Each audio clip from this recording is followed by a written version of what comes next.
Today we're going to talk about substitution, but like usual, I'd like to open with some announcements, just to give you some notes to help keep you on track, and then open it up to any questions that you may have that you want to go over while we're here all together. First, announcements. I put a announcement up in the Canvas section, but if you would please watch the first order existence and uniqueness video. I saw there were a number of views, but certainly not enough to account for everyone in the course. And someone pointed out that it was not the uh, on the topic schedule, and I apologize for that. It should have been on day 2.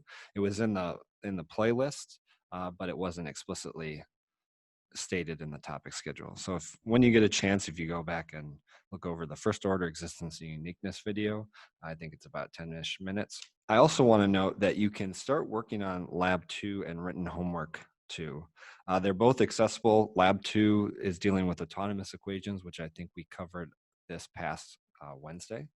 And then written homework 2 is also a material that's very accessible. You could essentially do it all today. Like you have everything you need to work on it. And what I would generally suggest when you're working on these written assignments is start working on them early, even just have a look at them as soon as you can, and then at least attempt the problems. If you're not sure how to do them, that's fine. But if you start working on them early, then you can go to the open office hours. And you've probably seen in the syllabus, there's like a schedule of different office hours where you can go and talk to people in Zoom and get your questions answered and so on. So yeah, give that a check out when you can as far as the written assignments. And then exam 1 will be this week. Every 2 weeks we'll have an exam on the last Friday of that set of 2 weeks. So this one will be this Friday. And what you want to do is you can actually start it any time between 8 and 10:20. So if you want to do it at the exact same time as we would have had this Zoom session, you can start it at 8. But if for whatever reason I don't know, get up and you want to study a little bit more before you start taking it, it's really up to you. Anytime between here and 10:20. Actually, you can take it anytime between 8 and like 11:34, but it's going to time out at 11:35. So if you want to have a full 75 minutes, you want to start it by 10:20 a.m. And whatever time you started at, even if you started at 8, it's just going to time out after that 75 minutes. So start it whenever you want. You'll have a 75-minute window. Now, someone asked, will the test cover the stuff we do this week? Yeah, in general, every test will be cumulative. So it'll cover everything up to right before the exam. So this week, if we have Monday, Tuesday, Wednesday, Thursday, and Friday, we have the exam on Friday. On Thursday, there's a review video up. And in fact, I would even recommend starting to watch the review video early if you get a chance. Some of the things we won't cover until tomorrow and Wednesday, but you can at least start looking at the review of what we have covered. Wednesday is going to be autonomous equations, or not autonomous, but exact equations.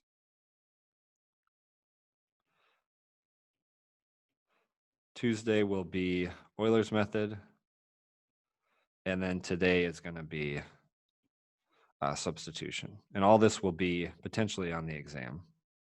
The exams also, to note, they are just like the online homework in the structure that they use the same online system. They use the same input method. So it's just like the online homework, with the exception that the questions may be structured a little differently. Namely, there may be more parts, so you have more opportunities to get points in a given problem and such like that. But it's that same style of interacting. And as far as what you can use, someone asked, can you use Desmos slope field graph? Yeah, I think pretty much any of the Desmos stuff is good. I just pointed out the regular graphing calculator or graphing utility in the scientific calculator, but pretty much anything Desmos is good. Now you can use the two texts, the Lebel and Bennett text, when you're taking the exam. But I will remind you that, of course, I can't exactly police what you're doing. You have the whole internet at your disposal. I'm not there to watch you. So I will remind you about the academic honesty policy that's in place just in the university, and just, as people, that we're expecting you to only use these resources here in this slope field graph, any of the Desmos utilities, and that you're just expected to present your own work. Things like Chegg and what have you are not considered viable resources. And I think that's it for my announcements here. Let me address all the other questions in chat. Okay, I think that's all the announcement type questions. Actually, here's another one. Are we able to use our notes as a resource during the exam? Yes, you can use your notes. So let me put that to the side as well.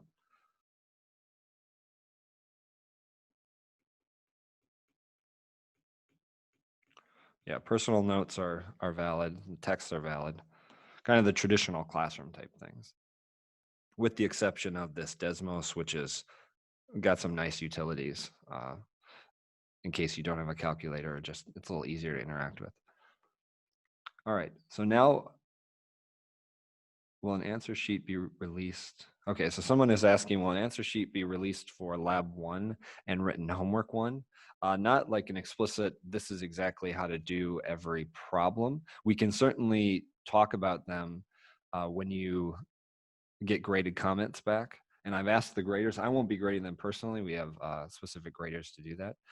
So I've asked them to give a lot of comments, especially on these early assignments, so that you get a sense of what we're looking for.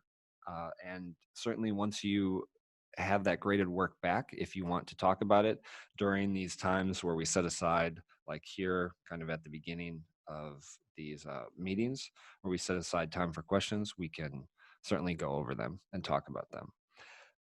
I also want to say one more note about the difference between online homework and written assignments, along with the fact that I've asked the graders to get these graded within the next 2 days. So hopefully you should have it back by Wednesday. You can look it over, and then we can talk about the material, like talk about any questions you have. But certainly if they don't have them back until Thursday, then on Thursday, I'll just plan to make myself pretty available throughout the day, and we can talk about it. You can email me, or we can meet over Zoom and then discuss them.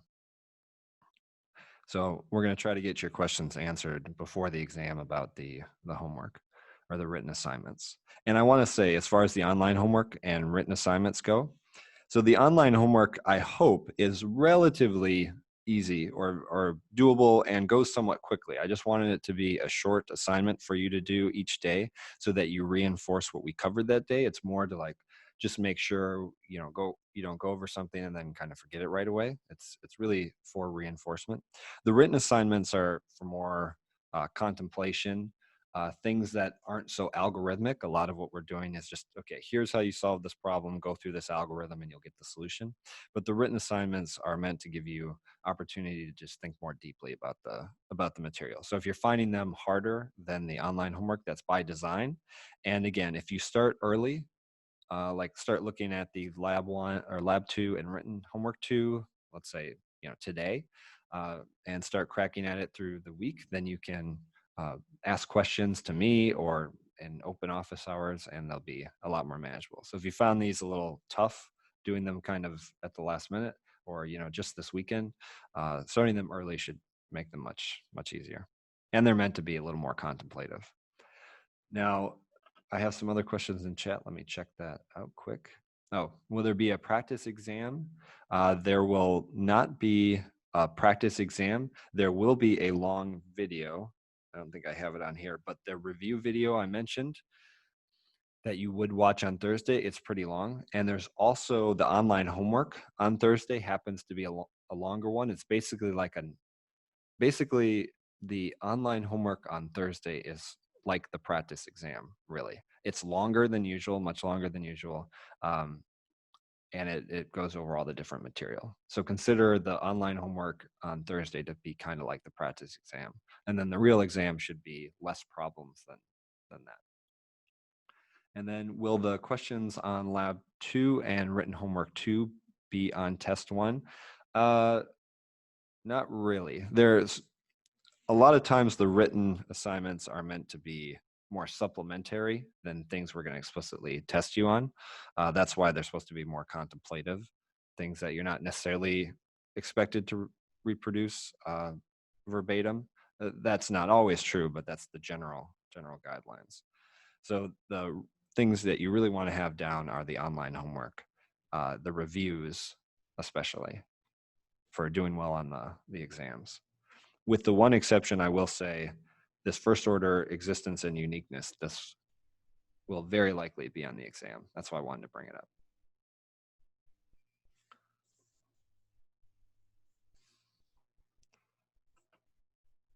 Another question someone asked, sounds good. Will we have to participate in Zoom meetings under my supervision, or is the exam available in Kansas? No, there's no Zoom meeting this Friday. You just start taking any time between 8 and 10:20. You've got your 75 minutes to complete it, and it's really on you. That's why I mentioned this academic honesty, because we're sort of just trusting you to to just display academic honesty and use only the resources stated here. And I think there was some other questions. Check in chat.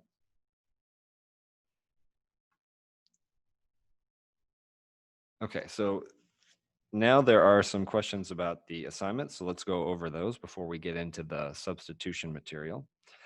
Namely, one person asked about, could we look at question 3 from the written homework?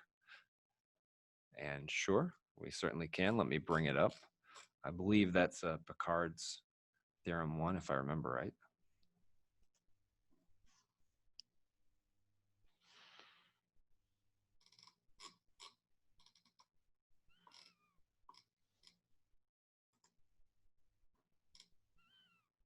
Oh, nope, it's, let's see.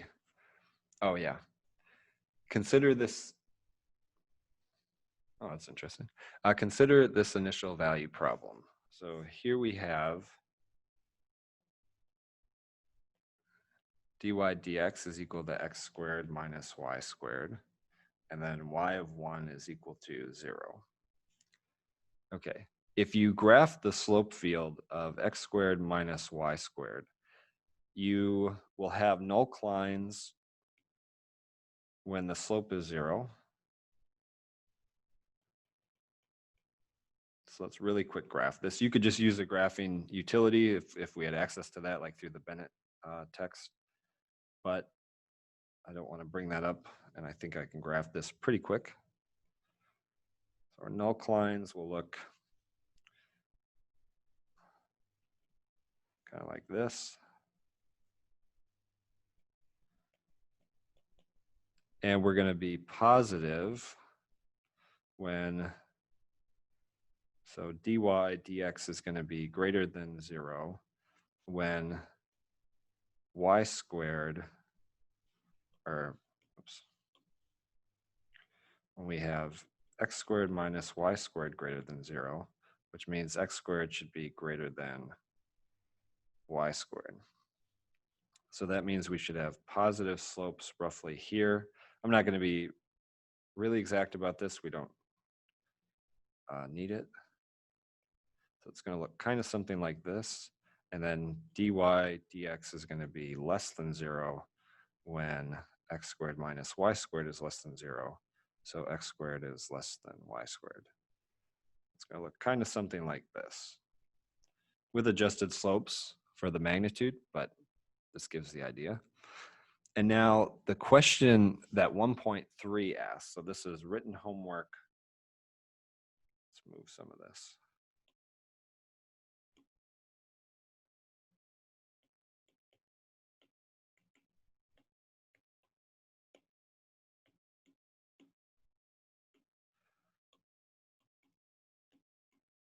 this is written homework 1, and it's number, I guess, 1.3 technically.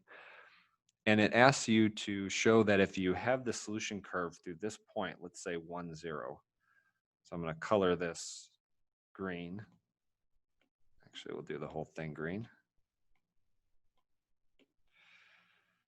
And if we plot this point, it's going to, let's say, be right about here. And now we want to think about the solution curve to this initial value problem. What this might look like very roughly is it's going to kind of go up, something like this. And what we want to do is argue that you're only going to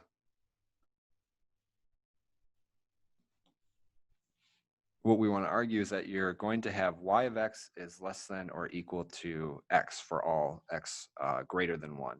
So the rough idea is, and you could argue this in a variety of ways, but essentially if you just follow the slopes here, you're going to have positive slopes, but then you'll actually find as you get closer and closer to this null line here that the slopes are going to get more and more flat.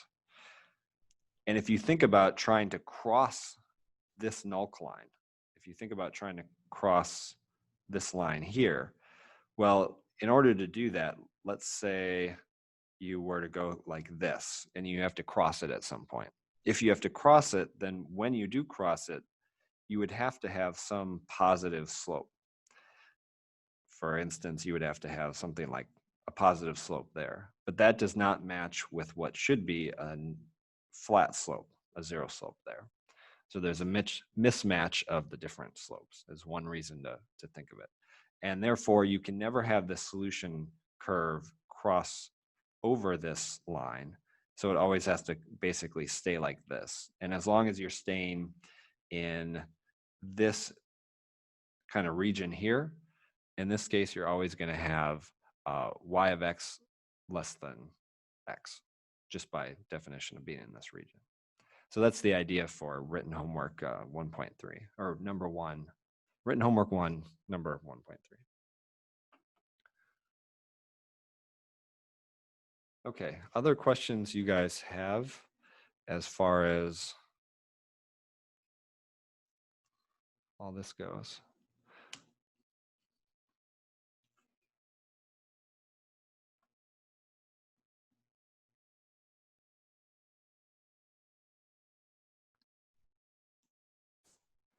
Someone asked a question, is there an algebraic solution to 1.3? Yes, there definitely is. In fact, will we look at a method that shows how to do it today? Yeah, there is. I'm drawing a blank on what the method is. It's actually not quite Bernoulli that we'll see today, but I believe there is. It is of a form where you can find a solution formula. Okay, so some other questions.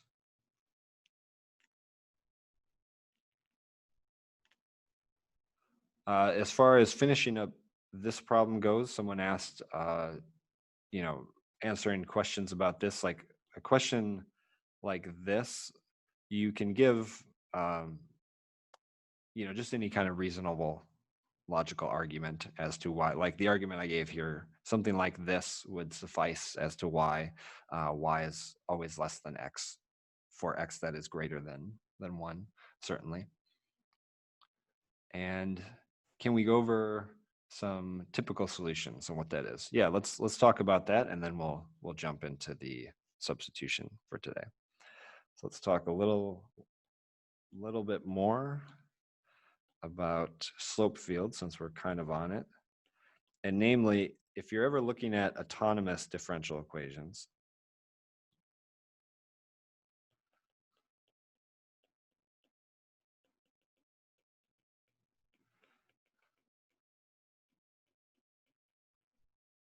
and specifically first order, so let's actually say autonomous first order,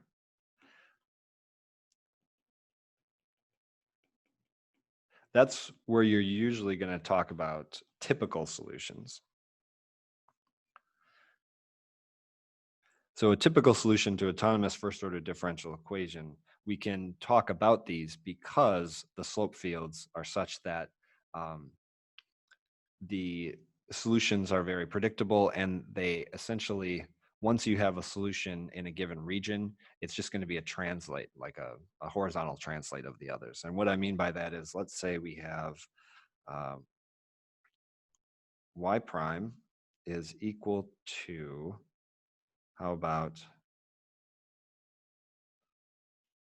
let's do y minus 1, y plus 3. Okay, if this is our differential equation, it's first order, certainly. It's autonomous. It only depends on the dependent variable. That is, there's no presence of the independent variable once we've written it in prime notation. If we look at the phase diagram, we're going to have slopes of 0 or equilibria when y is equal to 1 and y is equal to -3.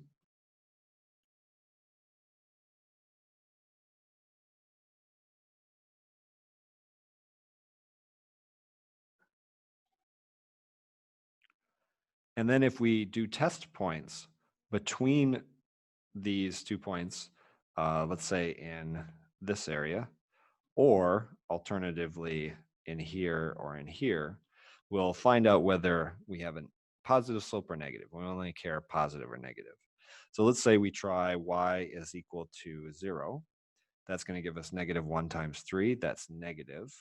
So here we'll have, let's say, we're going down. And then in the other cases, a quick check, if we do 2, we're going to have positive. And then down here, we're going to have, let's see, -4. It's also positive. So here would be our phase diagram. Now, if you extend this out, and I'll try to draw it alongside, if you extend this out, let's see, 0 would be right about here.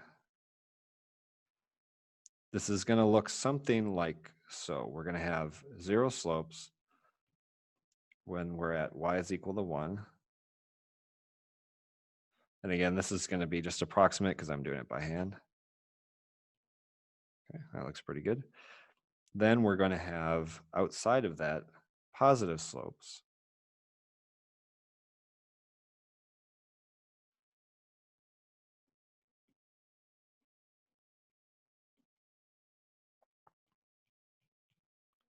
And then inside of this kind of region we have in the middle, we're going to have these negative slopes. They're going to be slightly negative here, more negative here, very negative here, and then they're going to get brought back in, kind of like that. Here would be the slope field. Now the typical solutions, let's put those in maybe green. They're going to be essentially, you just graph one solution per region. And by region, I mean, this is a region. It's those between equilibria or undefined points. Like this is one, and so on. So for example, if you just start anywhere in here, wherever, maybe I'll start here. What the solution might look like is something kind of like so. Now, this is the typical solution in this region. And we say it's a typical solution because any other solution, if you just, let's say, started here, would kind of look like the same. And if you extended this, it would look like just a translate of the other, just got moved over. So you really only need to graph one typical solution per region. So we have it for the region in the middle here with all the orange. Another typical solution up here in this region might look something kind of like that. And then another one might look something kind of like that. So since there are 3 regions divided up by the equilibria and undefined points, you'll have 3 typical solutions. You could draw more solutions, but these are representative of everything you need. So just as a reminder, the green are typical solutions. And I want to say one more thing. Actually, while I'm on it, I think I forgot to say it last time. if you have something like this, y prime is equal to y plus 1 over y, let's say, something like this. There are two places you want to consider for equilibrium. The first one is going to be at y equals -1, because that's, if you put in y equals -1, you'll get 0. Another place you want to consider, it's actually not an equilibria, it's where your function is undefined. In particular, you have an asymptote there. And maybe I'll put that in a different color, perhaps purple. So if you look at y is equal to 0, that's not an equilibrium because you're undefined, but because it's undefined, you could have this change in slope. So for that, I'm just going to put kind of this dotted line indicating there should be nothing there. Over here, I'll put the 0 slopes to indicate there's 0 slopes there. And then you want to check still each region. So you want to check between here. If I check that really quick, that's going to be positive. That's going to be, yeah, positive. Y prime greater than 0. And then up here, if you do, let's say, 1, that'll be also 0 or greater than 0. And then down here, negative.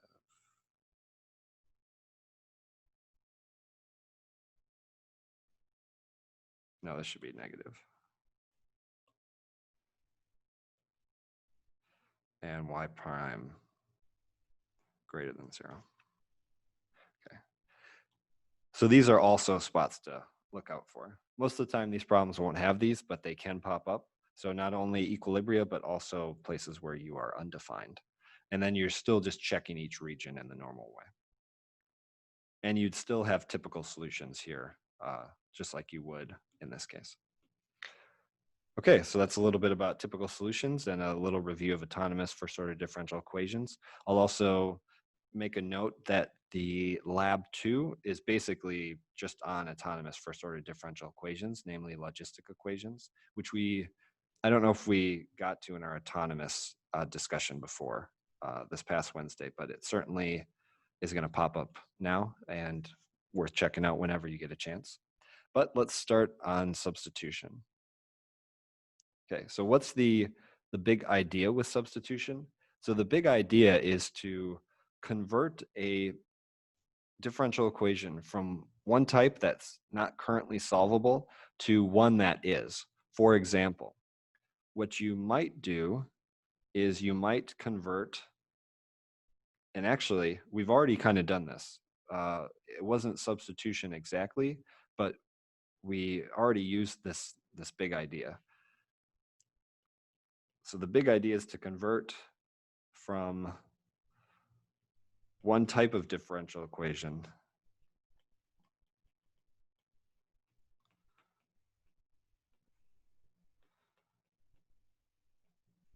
that you can immediately solve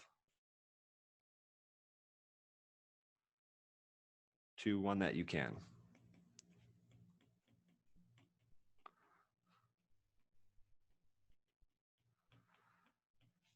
And like I mentioned, we've done this already, not using substitution, but another method before with the integrating factor. What we did is we took a linear first order. We converted using integrating factor to a separable differential equation. So that was using integrating factor.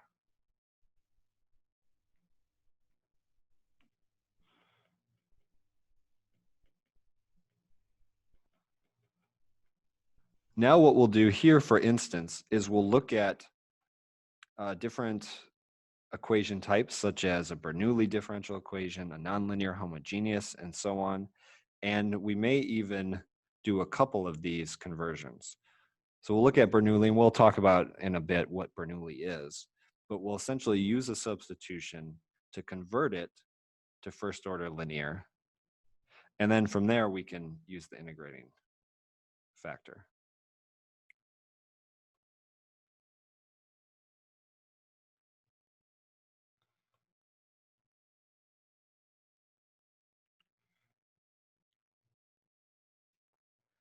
So there's kind of this hierarchy, or at least that's a good way to think about this, is maybe you encounter first order linear and you're like, I don't know how to like get the solution immediately. You use integrating factor to convert it to separable.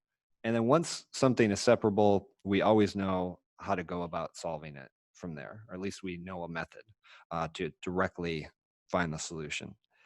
And here we see, start out with Bernoulli, you convert it to first order linear and you convert it to separable. Now I want to say it's true that this can be a little, what's the right word? Not cumbersome, but a little tedious, because you're, especially once you get to, let's say, one where there's 3 levels. Sometimes I've seen problems where you use a substitution, you convert to Bernoulli, and then for Bernoulli, you use another substitution to convert to first order linear, and then you convert to separable. And it's just a lot of steps for a single problem. Later on, we won't see this kind of building of steps for a single problem, all these layers. We'll use methods where you can follow a single algorithm or path and get it much more quickly. And in general, this course, I'm hoping, starts harder and then gets easier as time goes on. So I intended for this course to be a little front-loaded. And if it feels a little overwhelming, once we have to do several steps for a single problem, like several algorithms, that should get easier over time, is my hope. It'll feel a little less tedious. But for now, we're kind of in that spot that's just, it can maybe feel like a little bit of a grind. But let's see how substitution actually works. Now, what we're going to do is we're going to look at this differential equation. And first, let's classify it. And then after we classify it, we'll do our substitution. So I'm going to ask here just to get a sense of how you guys are feeling about the different properties. Then you can just answer in chat like usual, only I'm going to see it because it's only set to private chat with me. Would you say this equation here, this differential equation, is it separable? Is it linear? So you can just type the things that you think it is or is not, all in one single set. So is it separable? Question mark. Is it linear? Question mark. Is it first order? Question mark. Is it second order? Question mark. So what do you think? You can just type in chat, which one of these things do you think it is? You can say, I think it is separable, it is linear, or, I think it's not these things, or what have you. I'd just like to get a sense of how you're feeling with these properties, how much we've internalized them or not.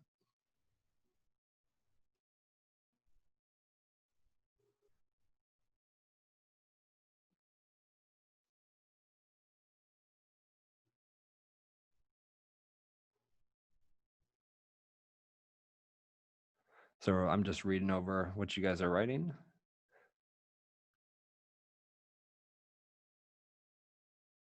Okay, I think that's a good chunk of everyone here. And feel free to, if you want to keep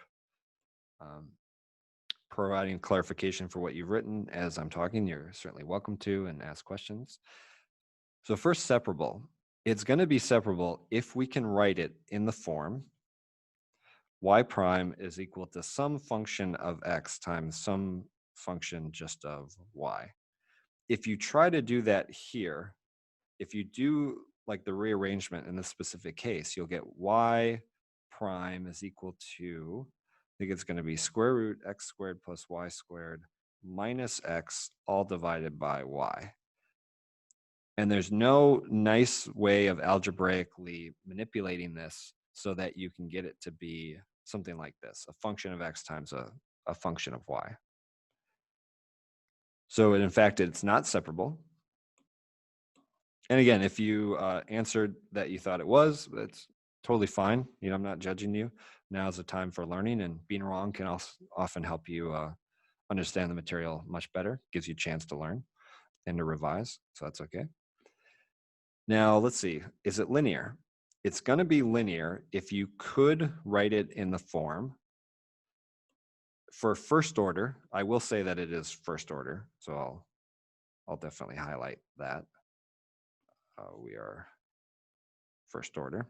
As far as linear, since it is first order, what we would need to be able to do is write it like this. Write it as some function, let's say a1 of x times y prime plus a naught of x times y is equal to some a of x. If you try doing that, what you're going to find is that you have this thing here, and you can't separate the x and the y. And even then, you don't even have to look at the square root. You can see that you have y squared. That doesn't happen at all in what should be the form of a first order linear differential equation. All you're doing with y, the dependent variable, is you're just taking a function of x and multiplying it by y, or you're taking the derivative and multiplying it by a function of x, and that's it. You don't take cosine of y, you don't square y, you don't cube y or anything like that. So this y squared is enough to have it be not linear. And moreover, this is also enough to have it be not linear. So notice when you multiply y prime by something, it's only functions of x. So there are a couple different reasons why it's not linear. And if it's first order, it's not second order. It can only be one numerical order. Yeah, so it's simply first order. Now we know how to solve separable differential equations. We know how to solve linear differential equations. We don't yet know how to solve something that's not separable and not linear. And now let's look at how we might do that. So one way we can do it is by substitution. And the idea is we want to substitute to convert it from something we can't do to something we can, something that's linear or separable. If we can convert it to that, now we can actually try to solve it. We have techniques for it. So I'm going to erase this. And now let's do a substitution. Let's do the substitution of v is equal to x squared plus y squared. Now I'll say sometimes there are various things that you can substitute to convert this into something that you can solve right away. Depending on what you pick, the conversions after you do the substitution may be better or worse. Sometimes they won't work. There is a little bit of guess and check for general nonlinear differential equations like this. But for certain types, namely Bernoulli, and then we'll see nonlinear homogeneous, sorry. For nonlinear homogeneous and Bernoulli, we know exactly what to substitute. So if we know it's of that form, we'll know exactly what to do. But besides that, there's a little bit of guess and check, and you kind of develop some intuition as you try a few. Now, in this particular case, let's try v is equal to x squared plus y squared, and we'll just see that it works if we're able to switch. So the goal is to convert to a differential equation that depends only on v and x. Or I guess that involving only v and x. So you're trying to do the substitution so you don't have any presence of y anymore. Now, if we do that, something that we're always going to want to do is to take the derivative of this v. And we'll talk more about the chain rule in a second, but I'll just say this v is going to be equal to, let's see, it's going to be 2x plus 2y, and you may forget this part. So this is important here, but 2y times y prime. And let me really stress the prime there, y prime. That's the chain rule, which we'll talk more about in a second. But now if we take this and we divide by 2, we get 1/2 v is equal to x plus y prime. Now you'll notice, and this is on purpose, that this part looks like this part. fact, it's exactly that.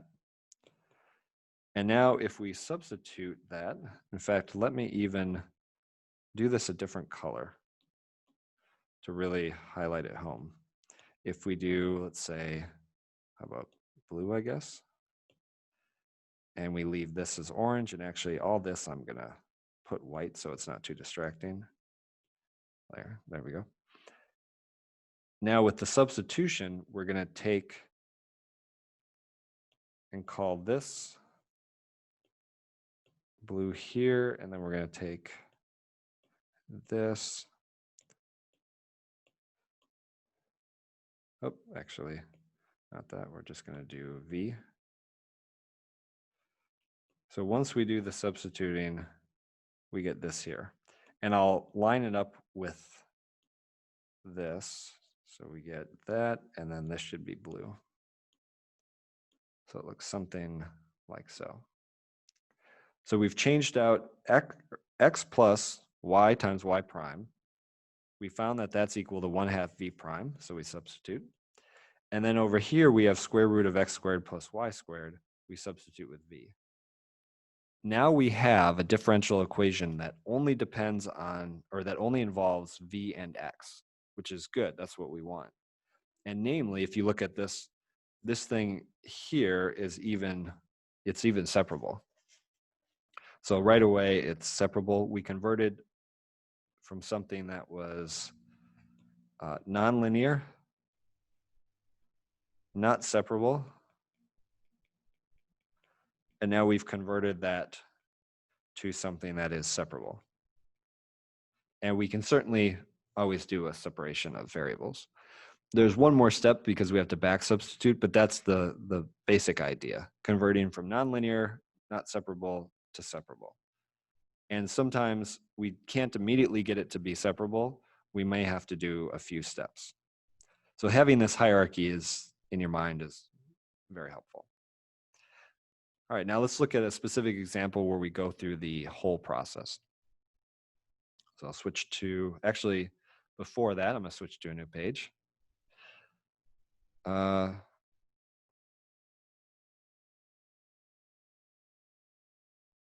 No, actually, let's save the chain rule before we get to the examples. I would actually like to, fill in this table. This is kind of helpful. So knowing when to choose the right substitute, or knowing what substitution to choose, is very critical. As I mentioned, there's going to be two types where we'll always know for sure what the substitution would be, namely Bernoulli and nonlinear homogeneous. That's of the first order. And then there are general ones where it's actually not going to be so clear. But for Bernoulli and nonlinear homogeneous, we'll always know exactly what to pick. So a Bernoulli differential equation is going to look like this. It's going to be first order y prime plus p of x times y is equal to q of x. Now notice this is just first order and linear. The only thing that's going to be different with Bernoulli is we're going to have a y to the n, and n is going to be an integer that's not equal to 0 or 1. Actually, it doesn't even have to be an integer if I remember right. But it's certainly not going to be 0 or 1, otherwise it just becomes linear. But notice it's very close to linear. The part in white is exactly linear. We just have this extra y to the n here. Now, if that's the case, that's the substitution, or the substitution that we'll use. Then what we do is we say that v is going to be equal to y to the 1 minus and then n. So we always know exactly what it's going to be here for the substitution. And we'll go through an example of this, but just for the idea. If it's nonlinear homogeneous, we'll know exactly what to substitute. Now, what does it mean to be nonlinear homogeneous? You're nonlinear homogeneous if you have the following form. So a first order diffie-q of the form let's say y prime is equal to f of xy is nonlinear, homogeneous, if and only if you take f of s, actually let's do t, tx times ty is equal to f of xy. And don't worry about if that's not super clear at the moment. It doesn't need to be. We'll look at an example of checking and going through it, but that's just what it means to be nonlinear homogeneous for us.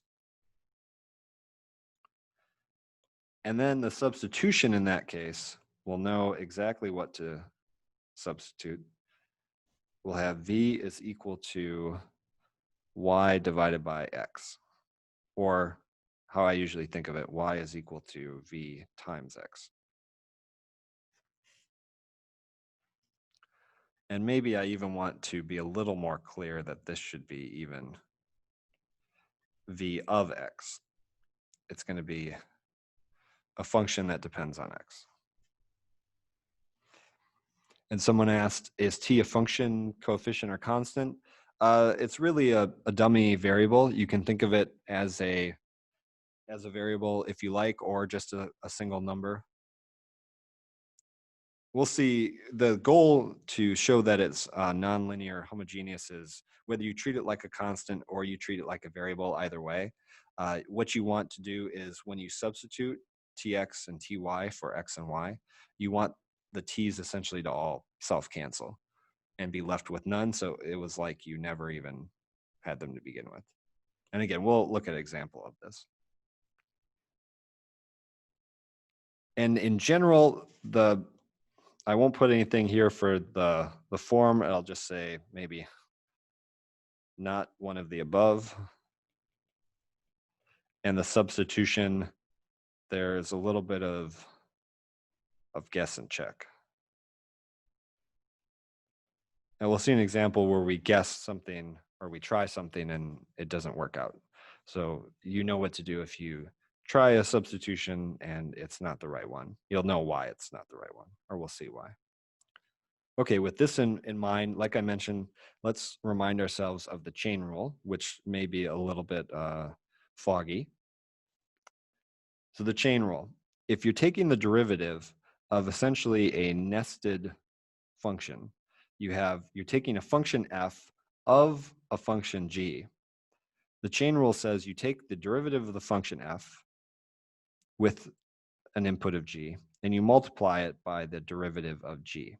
So this is kind of, you may have heard this with the refrain that derivative of the outside times the derivative of the inside, quote unquote.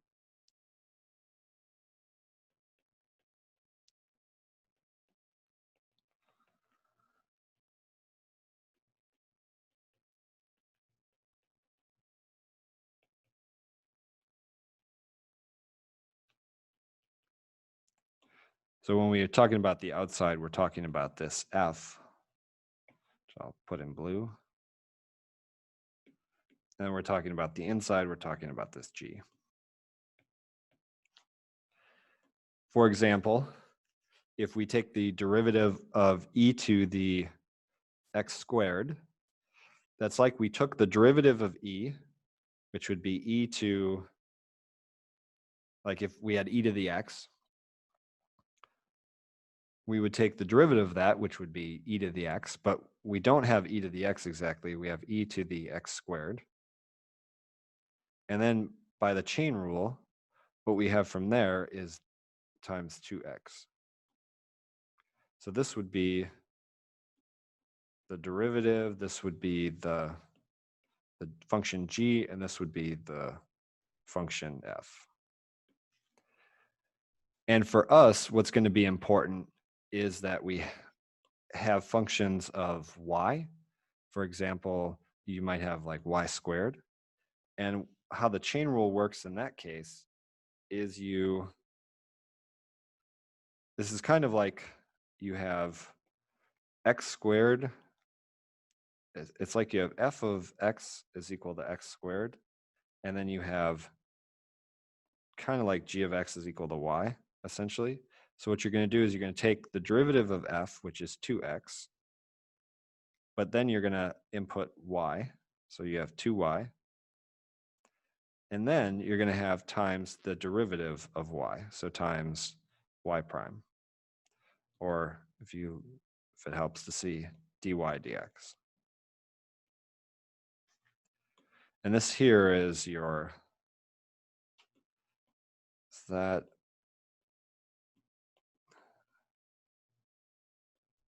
and this is kind of like the blue function, if you will. The way to think of it in just a computational sense, if you don't have these derivatives matching, notice we have a y squared up here, we have an x here. If they don't match, then you take the derivative as if they did match, giving you 2y, but since they don't match, what you end up with is this extra multiplication. And that's something that's going to pop up here and there with doing the substitution like this. Okay, let's look at our first example then. This first one will be Bernoulli. Now, it's not written exactly in the Bernoulli form, but with a slight modification, we can get it there. Namely, we can rewrite this as y prime plus x squared minus 1 times y. I'm just going to use commutativity to swap those two. And then it's going to be equal to negative x times y to the 6th. Now it's in Bernoulli form. The part that makes it Bernoulli, notice that if we didn't have this y to the 6th, this thing would be linear. But having that y to the 6th now causes it to be Bernoulli.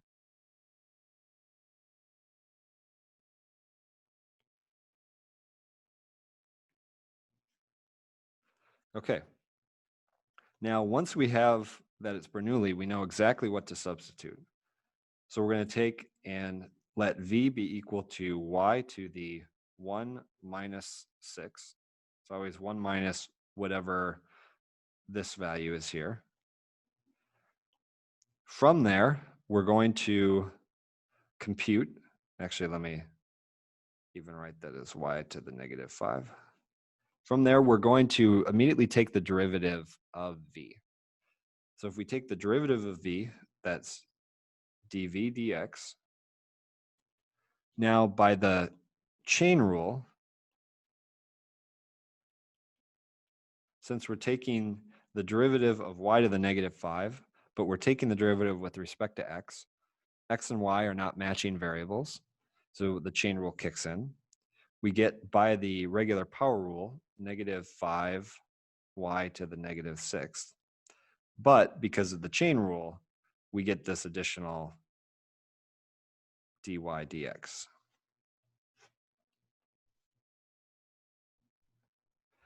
And just to clean this up a little bit, I'm going to write these as primes. So I'm going to say v is equal to negative 5y to the negative 6 times y prime. And now I notice that actually there's no substitution for me to do with v right away. There is no presence of just plain old y to the negative 5 here. So in that case, what we'll want to do is try to find something we can substitute. Something we can substitute is actually this here if we just solve for y prime. So let's solve for y prime, and we get negative 1/5 y to the 6th v prime is equal to y prime. Now this is what we'll substitute. Sometimes you can just substitute a v right away, not for Bernoulli, but for other cases. With Bernoulli, you actually need to do a little bit more to even start the substitution process. Let's call this, we'll do blue. Taking this differential equation, the only thing we can substitute right away is this y prime. So let that be blue to make it a little easier to follow. And if we write the substitution, that's negative 1/5 y to the 6th v prime, and the rest should be the same.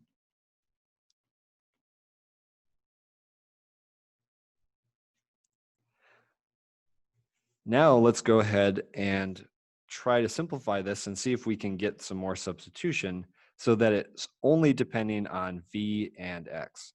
Notice currently we have three variables. We've got v, we've got x, and we've got y. Our goal is to eliminate all the y's. To begin, we might divide by y to the 6th. In fact, that's always going to be the process for Bernoulli. This is an algorithmic process. So we get negative 1/5 v prime plus x squared minus 1 y to the negative 5th, because y divided by y to the 6th, is equal to negative x. Okay, this is good because if we look at y to the negative 5, that's going to be exactly v. Now we can substitute in that. So I'll just actually copy all this and now substitute v. And at this point, we've done what we wanted to do, which is convert this from a differential equation in terms of y and x into a differential equation in terms of just v and x. There's no y anymore. That's good.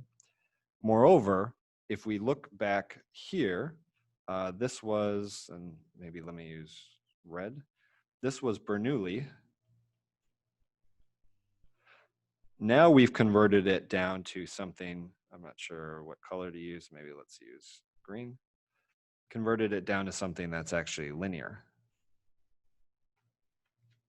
We did that using the process of substitution. So we did substitution.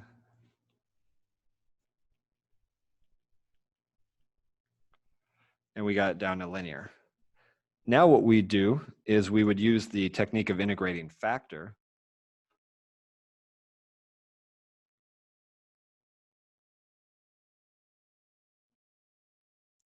And we try to convert it to separable.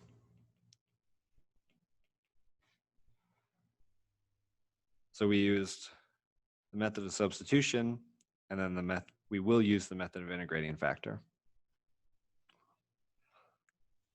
So let me take this, and I'm going to do a new page. Actually, I'm going to do a new page. I'm going to keep this.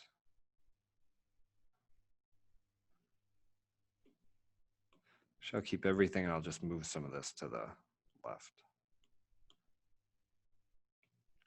So let's take all this and move it down here, or move it over here. Okay.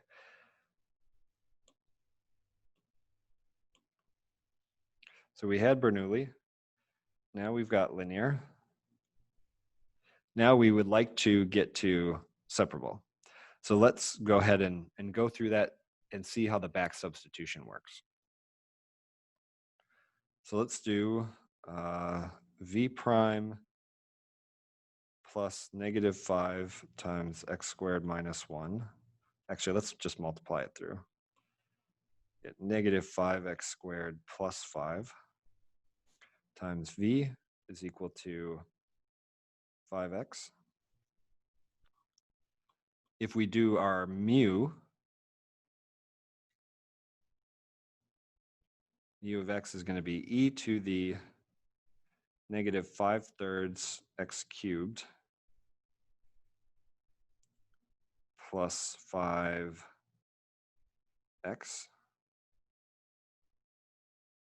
plus c, which we know we only have to multiply by this portion. So if we do that, we get e to the negative 5/3 x cubed plus 5x. I'm going to skip a few steps for the sake of time. And then we're going to get times v. Then we're going to have d of that. So I'm doing a little skipping again, just so we can get to it. And then that's going to be 5x this thing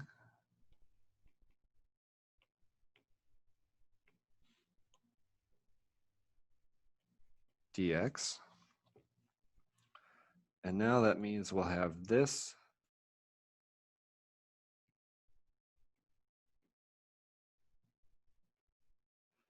is going to be equal to the antiderivative of all this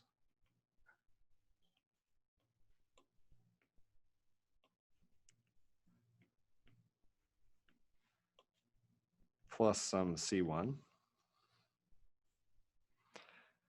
And I'm not going to do this antiderivative right now, again, just for the sake of time. It is possible to do it. Namely, you can use integration by parts to do this, but I'm not going to do it now just so that we can get to some other problems. This is, yeah, just a single integration. Is that true?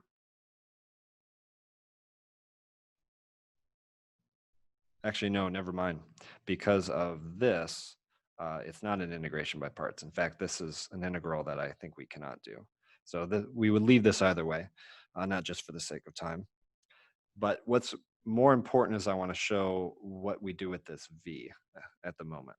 So we're going to isolate v, get v is equal to e to the positive 5/3 x cubed minus 5x. Notice these signs changed, times this integral. So just copy the integral.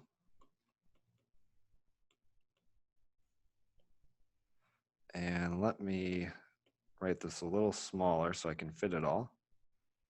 E to the 5/3 x cubed minus 5x plus C1 times e to the 5/3 x cubed minus 5x. Okay, now at this point, here we have an expression for v, but v is not what we want. What we want is a solution to this, which is y of x is equal to, some function of x, if we can get it to be explicit. What we originally said that v was, is we said v was y to the -5. So we said v is equal to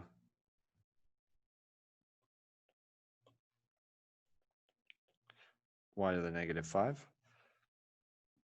That means we'll now substitute back here. So we take y to the -5 is equal to this big expression here. Thankfully, I can just copy this.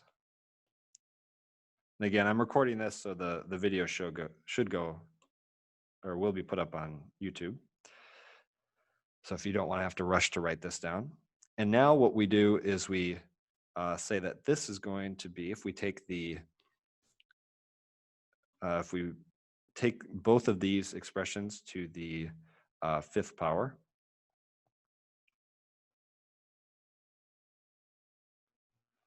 what's going to happen is once we do the rearranging, we'll get y is equal to, I'll need a little more room. This is going to be,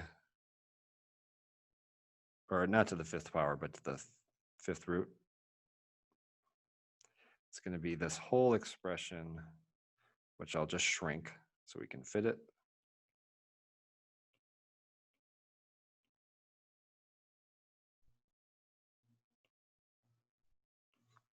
It's going to be this whole expression to the 1/5 power, or to the 5th root. And again, if it was possible to find this antiderivative here, you should. But in this case, I think it will not. Don't quote me on it. It might be unsolvable. It certainly would take us a couple integration by parts. But looking at it, it's going to take at least like 2 integration by parts, if it's even solvable. Okay, yeah, that is that. So questions you guys have on this at all? Any of these steps were kind of unclear?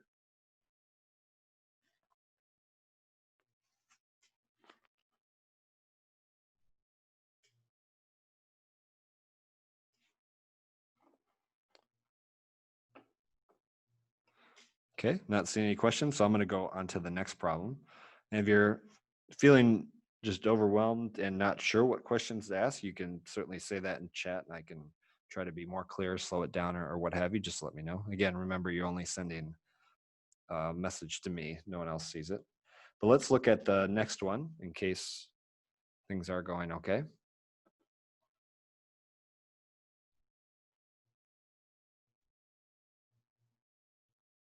So question was, if the integration is solvable, will we be allowed to admit that?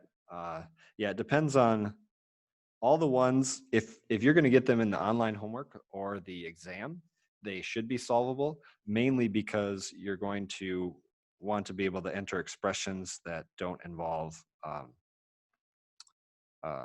integrals. I think you can technically, but they're set up so that the integrations are relatively straightforward. They're essentially at most integration by parts.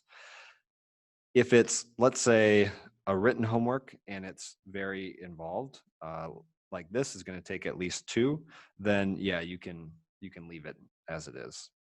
Otherwise, it just gets to be relatively unpleasant. In fact, moreover, if you even want to use, computational resource to compute it, that's fine. I mean, computing simple integrals is something you want to have down as a skill, but really involved ones, I mean, there are more important concepts. Okay, so nonlinear homogeneous, how this works. First, let's check that it is nonlinear homogeneous. Well, the way we check is we look at this and we call f of xy equal to x squared minus y squared over xy. Now, if we take f of tx, ty, we replace each instance of x with tx, each instance of y with ty. Then, if we just do a little bit of algebraic manipulation, we get t squared, x squared minus y squared, divided by t squared xy. T, so long as it's not 0, is going to be equal to, or we can divide by it, and we get x squared minus y squared over xy, which is the same as f of xy. So this shows that it is nonlinear homogeneous, first order. I want to jump back to the previous problem someone asked, how do we know when to add the multiplication of this? Okay, yeah, that's a good question. So back here, you may have had a question. Here we have, let's say, a C1, and then we multiply that C1 by this thing, and we don't call it, let's say, C2. We leave it as C1 times this. The reason we get this thing is because we divide both sides by this. And when you divide or correspondingly multiply by the right thing, notice this is negative, this is positive, this is positive, this is negative. Because when you divide, you're basically multiplying the power by -1. The reason we get C1 times this expression of x is because there is an x, there is a variable here. If we, let's say, had multiplied C1 times 4, some constant, you can call that C2.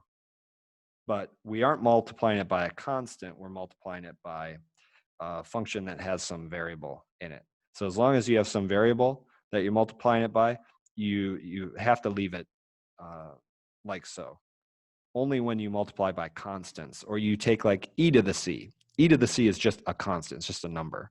So we can just relabel it as C2 or whatever. But this cannot be labeled as just a constant because it's not a constant. So that's a good question. Okay, so back to this problem. So nonlinear homogeneous, we now know that it is nonlinear homogeneous. If we substitute what we mentioned before, we get V is equal to x, or actually it's equal to y over x. The way I think of it is V times x is equal to y. Now, if we take the derivative of y, that's taking the derivative of V times x, or maybe if I use Leibniz notation in both cases. Since we have a product, we'll use the product rule. which gives us dv dx times x plus v times dx, which of course is like writing x times v prime plus v.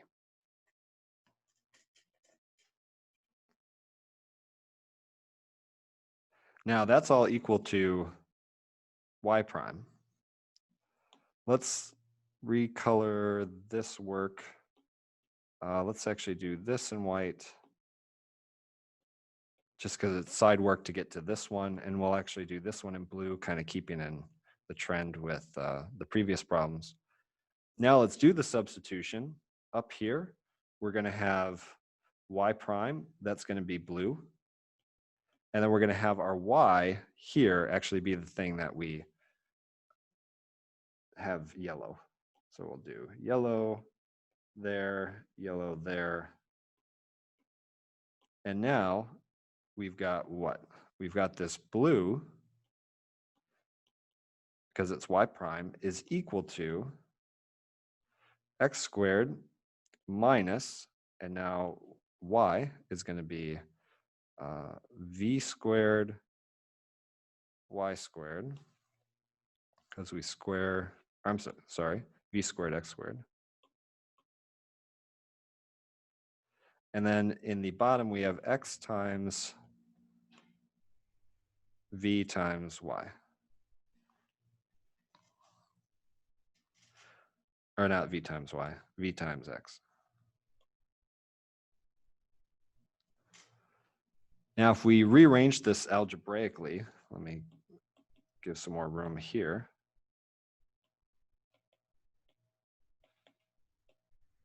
What we're going to get is this. Either we're going to have, well, we can't have x is equal to 0, so that's worth noting. But supposing x is not equal to 0, then we'll have x times v prime plus v. We can divide by x squared everywhere.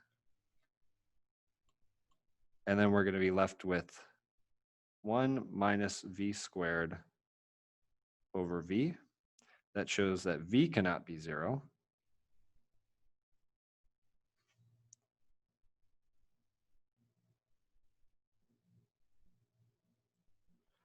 And now, if we do a little bit more algebraic rearranging, we'll get v to the negative 1 minus v. And if we add v to both sides, we get x times v prime plus 2v is equal to v to the negative 1. Now, what was the whole point of this? The whole point of this was that we started with something that's nonlinear homogeneous. We did our substitution, namely, in the case of nonlinear homogeneous, y is equal to v times x. And once we go through and we substitute, we've converted to this form. Now, this is not linear because of the v prime, but it is Bernoulli. So what we would do here is then essentially go back to this situation. So we're going to do one more substitution. And now we're going to substitute, let's see, v, or we're going to have a new thing. We're going to do Bernoulli and substitute v tilde is equal to v1 minus negative 1, which is v squared. And then essentially go through another substitution. All right, so that's that for today. You're welcome to stick around. I'll be here for the next hour-ish. Otherwise, you guys have a good day.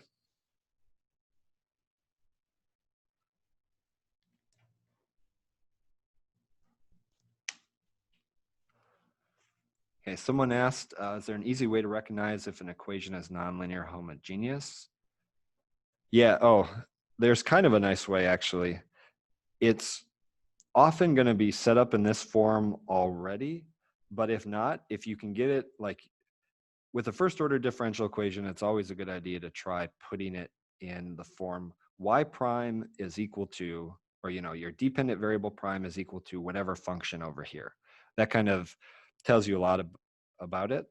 And namely, if you put it in this form, you'll eventually see after doing enough problems, or you may see now while I point it out, that you have essentially x squared, y squared, and then down here you have x times y, but it's like you have the variables, you have two of the variables multiplied. So you have x times x, y times y, and then x times y. Another example how you could kind of right away see that it was nonlinear homogeneous is like, let's say we had y prime is equal to x squared y divided by x cubed plus xy squared. This would be nonlinear homogeneous because you're multiplying x times y, or three, like a product of three things, and then x times x, a product of three things, and then x times y, a product of three things. So that's kind of a good way to quickly spy it. And if you do this process, you'll right away see that it'll always work out to cancel these t's essentially.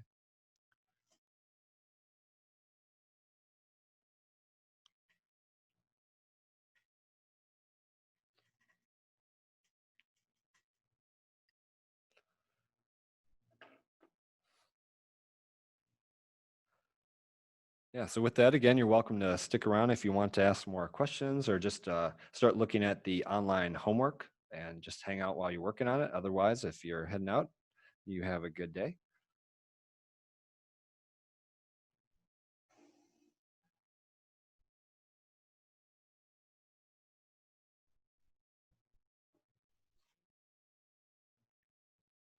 Okay, so another question was asked is why Bernoulli at the end of the problem?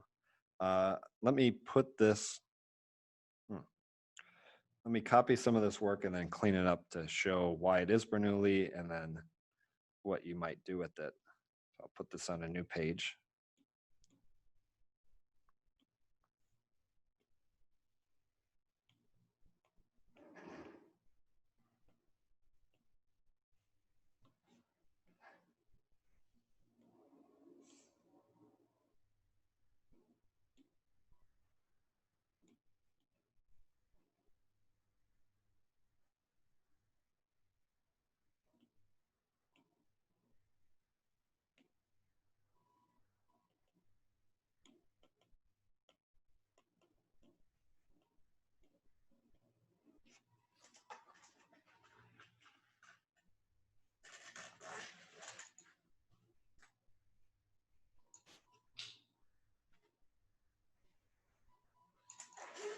Okay, so we did the first substitution to get from what was nonlinear homogeneous.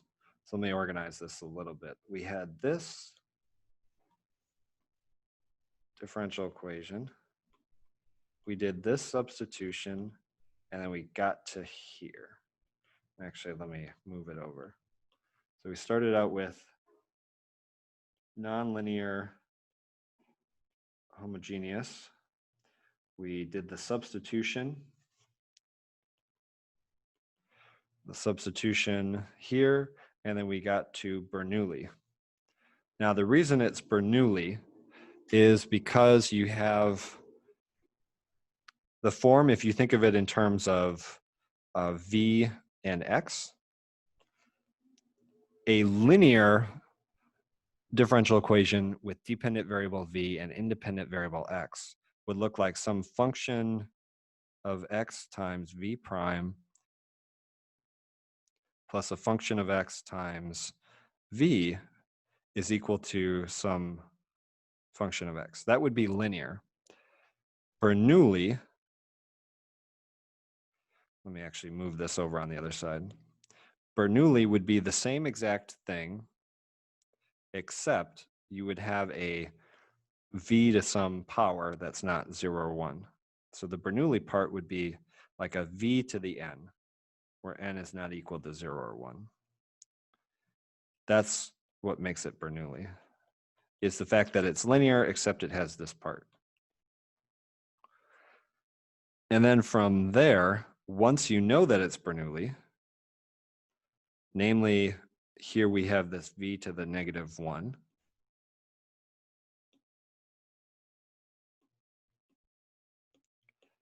And then over here it is linear. What you actually want to do is set it up in this form, like so. So we're going to divide by this x, and we'll get v prime plus 2 divided by x.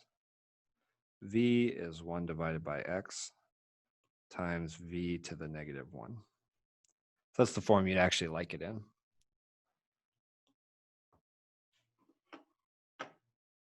So I don't know if that answers your question. You were asking why Bernoulli at the end. Were you asking just kind of why is it a Bernoulli, like identifying the form, or okay, good.